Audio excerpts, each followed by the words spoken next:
here too. So thank you guys for waiting to get started with us here. And I'm going to introduce a good friend of mine and one of the best Cradlepoint engineers I know, but don't tell all the other Cradlepoint engineers I said that, David. He's going to do a quick demo for us of a new solution that we're really excited about, and also the interface and management that you get with the Cradlepoint routers. So really excited to hand the floor over to you, David, and thank you for jumping on and doing this with us today. Absolutely happy to help out a partner. Thank you, everybody. And as Anna said, my name is David. I work for Cradlepoint. I'm a solution architect supporting partners that in turn support you. We're going to talk a little bit about Cradlepoint, and never to insult anybody's intelligence, but just to give you a brief overview of the company. We are Boise, Idaho based, but we are international. We have 600 employees around the world, with our sweet spot being in leveraging LTE and soon to be 5G as a primary, tertiary, secondary WAN source for any sort of environment you can think of, whether it be your primary router or failover for another manufacturer's primary router, mobility, which is in vehicle, school bus, police vehicle, fire engine, ambulance, any sort of fleet vehicle, long haul trucking, what have you, all the way into IoT, the IoT space. So with using certain products, which is one of the ones we're going to be looking at today, but it's being used in a little different application for a pop-up network or a kiosk. Think Redbox, Coinstar. Those are two of our bigger ones that we have. There's a Cradlepoint in every single one of those kiosks that you see from those two fantastic companies. So what we're going to talk about today is a product that ByteSpeed has put together, leveraging a Cradlepoint IBR600C as kind of its core, its nucleus of what it does. And it's a IBR600C in a ruggedized case that's made to be portable. It has a battery in it with all the ports run out the sides. You can charge it and access the Ethernet port on the device with antennas built into the lid of the case. So you have a ruggedized router in a ruggedized case that's, you know, waterproof, so you can operate it outside in the rain. Everything's sealed, and great for a pop-up network of any sort with any sort of application, whether you're doing a construction trailer or a pop-up COVID testing center outside of a hospital to keep potential COVID infected patients out away from the general populace of the hospital. This is happening all over, especially in my neck of the woods in the Chicago area. But or, you know, police command center, anything you can imagine, really, where you're not able to get your traditional wire line to where you need it to be. Okay, you're going to leverage LTE using a Cradlepoint and then further ruggedizing it. So what I'm going to do here is I'm going to flip over to another camera. So if you'll excuse my messy workbench here, hopefully everybody can see my hand under here. This is my work area. As I said, I'm an engineer, not a marketing guy. So your background, oh, David. Yeah, the background. Let me change that. If anyone has any questions too, feel free to throw those into the chat. I'd be happy to make sure that we get those answered. So I'm not a marketing person, so I wasn't really going for neatness here. But this is the case. This is my normal workspace. But this is the case. It's using a Parsec 5-in-1 antenna, so that 5-in-1 speaks to the number of elements or little individual antennas in it. It's got two Wi-Fi, because there are two Wi-Fi terminals on the 600, two LTE terminals on the 600, and then one GPS. Okay, so to give you an idea, this is how big the device is. Now I've got sizable hands, but this measures just a little over, or maybe a little under 12 inches wide, about 5 inches thick, and probably about 6-8 inches deep here. Okay, and just so you have an idea, this is the 600C that would be inside of it. As I said, you got two Wi-Fi antenna terminals, two LTE, and then one GPS here, and then on it is two Ethernet ports. One's for a wired WAN if you needed it, and a wired LAN port. This device happens to be single band Wi-Fi, 2.4 gigahertz. We do have an option for the 900, which is the exact same footprint as dual band and a faster modem and a faster Ethernet port. But back to our friends at ByteSpeed's case, this is what they've called the Portal. And again, they're using a parsec antenna. It is sealed, but you open it up and you just see a flat surface, very nicely drilled into the case. The IBR600C and the battery, which they have sourced, are underneath here. And there is a simple on-off switch. You flip and you pop the fan ports open on the side, and that will start up very soon. And then it's designed, once you turn it on, to then run it with the lid closed. The antennas are actually mounted in this lid up here. As you can see, similarly to the base of it, there is a plate in here. You unscrew this plate and you can access the antenna from parsec that is inside here. And then of course you got the wires running down over here. They're running the 2 LTE and GPS lead, and over here is the Wi-Fi leads. So this is the case, as I said, designed to be run closed, and you just let it run that way. And then that's it. Very simple setup. Literally kick it off the back of the truck and turn it on. Okay. Now, what we're going to do here is, Anna, if there's anything you want to say about this, go ahead and take the opportunity to do that now, before I need to get set up for my NetCloud Manager demo so that people can see that as well. That sounds perfect. I'm putting in the chat, I'll put a couple of really neat little, they're 1-minute YouTube videos that highlight both of the router options that we're using. And then if you guys don't mind, I'd love to do a quick poll just to see what kind of carriers you guys are leveraging for service, so that if you were going to take advantage of something like this, what kind of carrier you might look at using. So if you look, there should be a poll launching here any minute. So if you wouldn't mind taking a second to vote and say which carrier you use, that'd be great. Absolutely. And you know, to kind of reinforce that, Cradlepoint will work with any of the carriers and their MVNOs. So those little, you know, smaller carriers. The modems come preloaded with the firmware, so it'll auto sense the SIM card that's been inserted into it, and it'll load the appropriate firmware to work with that carrier. As long as that SIM card's active and has a data plan, it'll catch. It'll connect. Okay. Now the 600C specifically did not get certified with Sprint, because when we released it, we knew Sprint was going through the throes of being purchased by T-Mobile, and that was soon all going to get rebanded with T-Mobile's GSM network. Plus, it has a Category 4 modem, and Sprint didn't really want to certify any Cat 4 modems with anybody, us or our competitors for that matter. So that's the thing to keep in mind. The other option, the IBR 900, it has a gigabit capable modem, and that would support Sprint. So if you have any legacy Sprint data SIMs out there, or an existing contract, you know, prior to that's going to go on, you know, until T-Mobile integrates everything, you can use the 900 with Sprint. So that won't be an issue with its 1200 or even the 600M modem. Okay. What about US Cellular, David? US Cellular, we support their bands, but we have not done any official certification with US Cellular in a few years, for the simple fact that they just don't certify anything. So it's all self-certification. Okay. Basically, but you do our modem supports the bands that US Cellular uses. So it would, you know, and we test it internally at Cradlepoint when we release a new modem and its firmware. We've got a couple US Cellular SIM cards that our developers keep handy. They pop it in, fire it up, make sure it works on all the bands and gets decent throughput, and then that's it.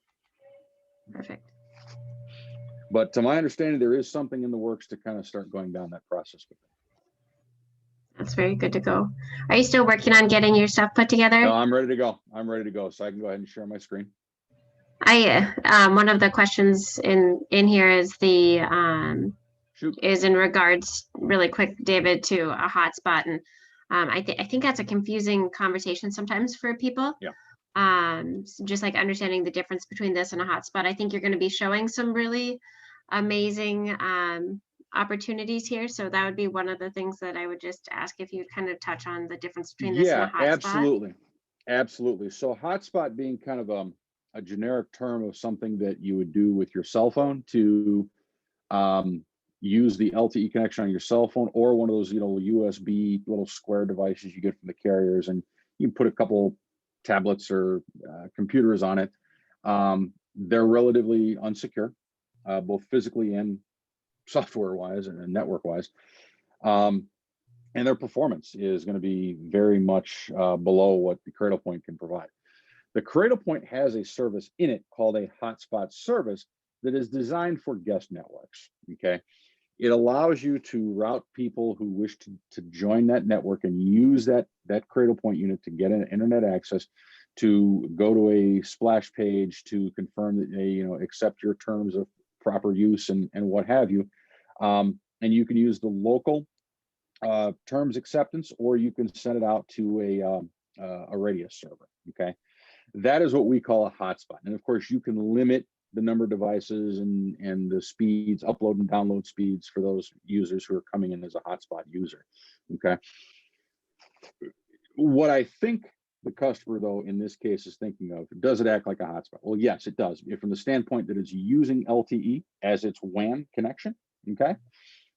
But it is going to be much more robust from a feature set and security standpoint than a hotspot from AT&T, Verizon, T-Mobile. Okay, it's also going to be much more robust from the standpoint that it is a much more powerful device. It's not concerned with having to deal with battery life because it doesn't have an embedded battery of its own. It's designed to be plugged into the AC. Now, this case that ByteSpeed has put together has a battery embedded in it. This is ByteSpeed's solution. Okay, designed to be portable. So I'm going to show you actually some of those features here in NCM. Now, every Cradlepoint device comes with a 1, 3, or 5-year subscription. So you have one SKU includes the hardware, and 1, 3, or 5 years of this NetCloud Manager that you see on the screen, as well as support, 24/7 support from your partner as well as Cradlepoint. Okay. Now, what I have here is a list of Cradlepoint devices that are currently online. These are predominantly primary routers. Okay, these would be the devices that you would see competing to a Cisco router or a Meraki MX series, or your Junipers and what have you on that enterprise grade. What I'm going to do with my NCM is, because I also have access as a collaborator to ByteSpeed's NCM, I'm going to go in and I'm going to actually see this old device that ByteSpeed has sent over to me that's in the plastic case here. This is the 600C that's in there. Okay, you'll see a whole host of information here as far as the product, the serial number, the operating system revision that it's on, its MAC address, its public IP address, what account it's in, the channel that it's on for the Wi-Fi, and of course you can customize these columns by checking and unchecking these items. Okay. If I want to make a configuration change, this is where the power comes in. You don't have to roll a truck. As long as this device has a connection, you can get into it and make a configuration change. And you talk about the features. This is something that you're not going to see in your hotspots from your carrier stores. Okay, this is something you're not going to see in your USB stick. You're not going to see real advanced tunneling like OpenVPN or GRE or Nemo, which is a private network from Verizon supporting basically cellular over an MPLS. You're not going to see routing capabilities, static and policy-based routing, or multicast routing, or traffic steering. For example, if you want a specific type of traffic from a specific application or device to always use a specific WAN connection, that's traffic steering. You're not going to see that in a hotspot. Now, where is this valuable to a school? Well, it depends. Somewhere along the line, you're always going to find a use for this. But in the case of, say, failover for the school, in a sunny day operation, never mind COVID and that, when you have children in the school, you may have a situation where, let's face it, LTE is a metered connection. When 5G comes about, that's going to be a different story. I encourage you to engage with ByteSpeed and have them engage with us, and we can do a 5G presentation and tell you about all the things that are happening with 5G today and why it's going to be important. But you may want only certain devices or groups of people to have access to a WAN when it's in failover state, because it is a metered connection. Okay. So let's say you have an internet outage, and if all the students are in school, you're not necessarily worried about people coming in from the outside of the network. But you do want to make sure that teachers have the ability to make and receive emails, send and receive emails, and access any media that may be on a network or in another school, or in YouTube for that matter, an online educational resource for their classroom. So you can use traffic steering to limit the access to that particular resource. Okay, so all of your teachers' Chromebooks or iPads will always use the cellular connection, or you may have something set up where using firewall rules, which also is embedded here, student devices are, when a failover state, are blocked from being able to leverage the LTE WAN, but the teachers can continue to do so. Okay, so you have a whole host of firewall rules and capabilities, zone-based firewall, as well as identities to block certain things. Or let's say you've got a good unlimited plan, but you're not going to support streaming. You can use identity sets or our native web filtering tool, or in the case of the IBR600, you use Zscaler to block certain types of traffic to keep it from chewing up your data, like YouTube or Netflix or something like that. Okay, keep it to critical applications. So this is the kind of thing you're not going to see in a carrier hotspot from ZTE or Alcatel or something like that. It just doesn't exist. Okay, so this is where the power of Cradlepoint comes in, and it's all manageable from this portal and interface. And one last thing, and I don't want to bore people to death because we did want to keep this short. One of the things you can do when you want to test firmware, or you have to apply policy or settings to a whole host of Cradlepoint devices, is you can use groups. And groups is a great way to configure per device with a specific operating system rev of the what we call NCOS or NetCloud OS, with specific cookie cutter settings. And then all you have to do once it's created is tick mark the devices and move it to that specific group. Okay, and then all those devices will then take on those settings. Does that make sense? Thank you for that, David. One of the things that I wanted to just tell you, so for people that already have hotspots, they already have cell phones, we would get a custom SIM card. And what we will do at ByteSpeed is we will ship it to you with a SIM card based on the carrier that you're looking for. And then you can just activate it under your current plan. Anything to add to that piece that you can think of, David? No. As I said, it uses any carrier. The SIM card is a data only plan. So, just keep mind of what kind of plan you're getting into. One of the questions that I'll just read to you, David, is do you have a 600 or 900 model that supports CBRS LTE on band 48 without the dock, or does the IBR 900 with the dock fit in this case? The IBR 900 or the 600C with the dock will fit the CBRS. You do have to add in that dock a 1200 MB modem to support band 48. Well, I think the question was, would it fit in the rugged case that we have there? Oh, will it fit in there? Good question. I haven't torn that case apart to open it up and see if it's got room for the dock. I think that it would. We would have to test that. We haven't yet. Yeah. So if you're interested, Jason, just let me know and we can do some testing on that and see what we can do. I've got another question. Can we swap in SIM cards if we have them already active with an unlimited plan?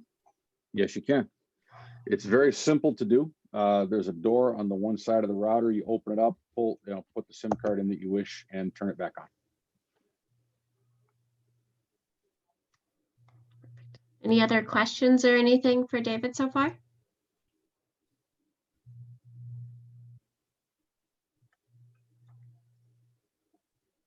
Fantastic. Is there anything else that you feel like we should probably show here, David? No, not that I think of. I was trying not to bore people to death with all this, but obviously, if somebody thinks of something afterwards, they can reach out to you and you can send it on to me. Absolutely. They're telling us one of the questions we just got was that we should expect a 10 to 15 hour battery life. Another question that I would share with you guys is that the number of users that you can expect. Can you talk to that a little bit, David, on the 600 and the 900? Yeah, absolutely. They're both going to be in that 5 to 10 user range, depending on what you're doing. So, for example, if you're passing massive CAD files, the number of users is going to go down.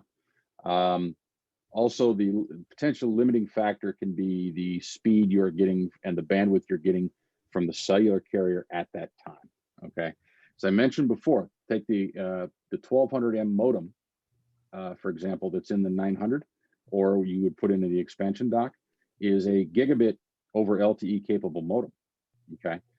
Now, if you're not getting gigabit over LTE in the area you're in, that's obviously going to reduce the number of simultaneous users that can effectively access the internet connection at that time.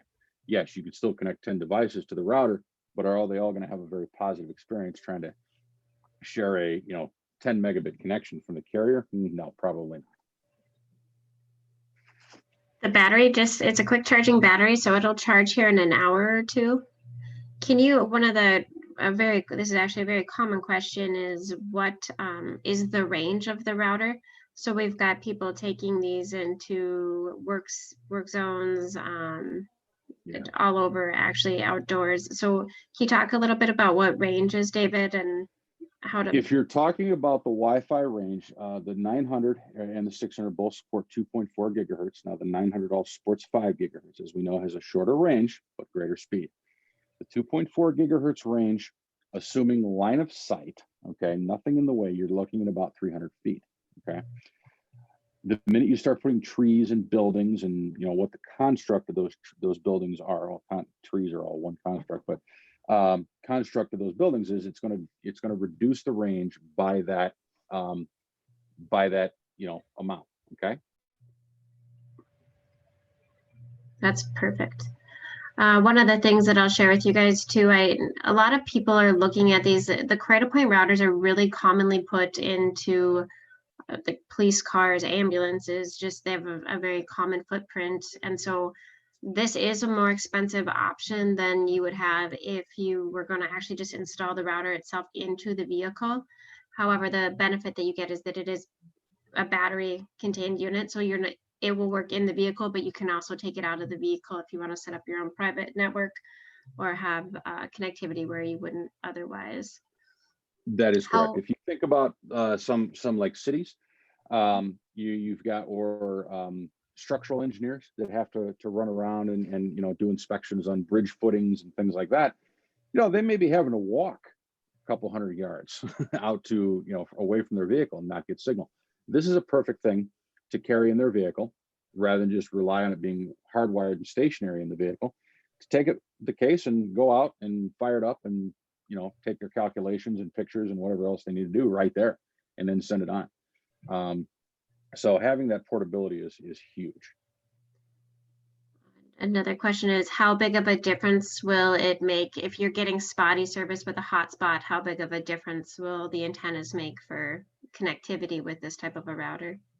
They can be an entire world of difference. And I will tell you that sounds very vague when I listen to it. But what I can tell you is because of the power of the radio and the modem with the external antennas or something like a Cradlepoint, if you're down at like 1 bar on your hotspot, I can almost guarantee you the Cradlepoint will have 3 or 4. Not that the little LED bars are the end all be all indicator of how great your signal is, because signal strength and actual usability of the signal are 2 different things. Okay, that's where you start talking about signal to noise ratio and all that other great stuff. But the antennas will make a world of difference with this, as well as I said, the power of the device itself with the modem. So your chances of running a solid clean signal on something like a Cradlepoint are going to be much higher. Can you speak to the security of having a router like this versus using public Wi-Fi or a hotspot? So as I showed in the NCM, you have all of your security capabilities, the ability to do MAC address filtering, the ability to have an always-on VPN tunnel, the ability to have people authenticate to the Wi-Fi connection versus a public hotspot, which pretty much says, you know, accept our terms, don't do anything illegal with it, and you can use what you want. This is yours. You are completely in control of it. Supports all the latest wireless encryption, standards and protocols, as well as, you know, if you need further encryption, you can set up an open VPN tunnel back to the head end, or set up a IPsec VPN tunnel back to the head end, and make sure that your data is further encrypted. Now, I understand you can put a VPN tunnel client on your endpoint, but it's a lot easier a lot of times. Let's face it, people forget. If you have a router that you turn it on and you know it's going to stand up that tunnel immediately. Not to mention, as I said before, the ability to keep devices from using it that you don't want using it. That's perfect. Are there any other questions or anything from anybody? How do you keep these from walking away? I think you touched on that a little bit, David. Yeah, in the case, it's a little more difficult. It's like a hotspot, right? That's where we share a similarity. You got to be sitting there with it. Otherwise, it can walk away. In the case of in-vehicle, they are, you know, like a police vehicle or a school bus. They're mounted out of the way. They're mounted under the dash. They're mounted in the trunk. So they're not going anywhere. A hotspot is easy to put in your pocket, though. A Cradlepoint IBR600 is not. It's going to look awfully conspicuous. So the other cool feature we have is in NetCloud Manager with a GPS capable device like a 600 or 900, we can do geofencing. So we can set up a geofence. Like, let's say, you know, you're going to use it in a specific region. You can set up a geofence in it and set up alerts to email somebody. And if it leaves that geofence, whoever's set up to get the alerts is going to get the alerts. And then it does breadcrumbing, so you can then go see where it's going. That's perfect. So it can't really disappear. It can't. And if it does, not for very long. That's perfect. Any other questions from anybody? Well, thank you guys very much for jumping on today. If I can get you any more information, my email is really easy. It's just anna@bytespeed.com.